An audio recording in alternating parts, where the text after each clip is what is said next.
distinct, and group by both remove duplicates from your query results, but there's a critical difference that determines which one you should use. At their core, distinct removes duplicate rows from your result set.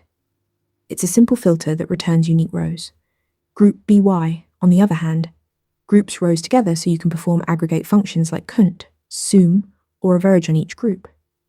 The key distinction is that group by is designed for aggregation, while distinct is purely for deduplication.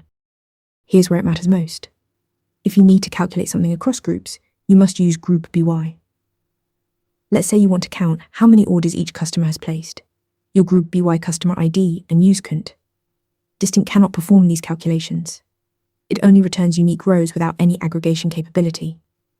So if your query involves sum, avg, max, min, or count, exit group by is your only option.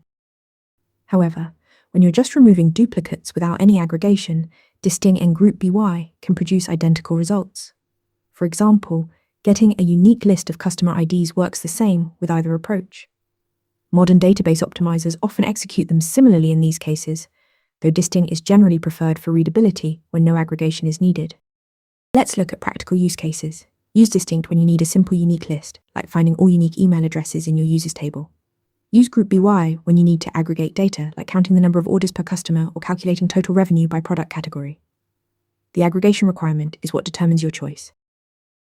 Remember, use distinct for simple deduplication and group by when you need to perform aggregate functions. Practice both in Interview Mentor to master SQL interview questions. Ready to practice for your next interview? Interview Mentor lets you answer real questions just like this one. After each answer, you get a detailed grade and personalized tips to improve.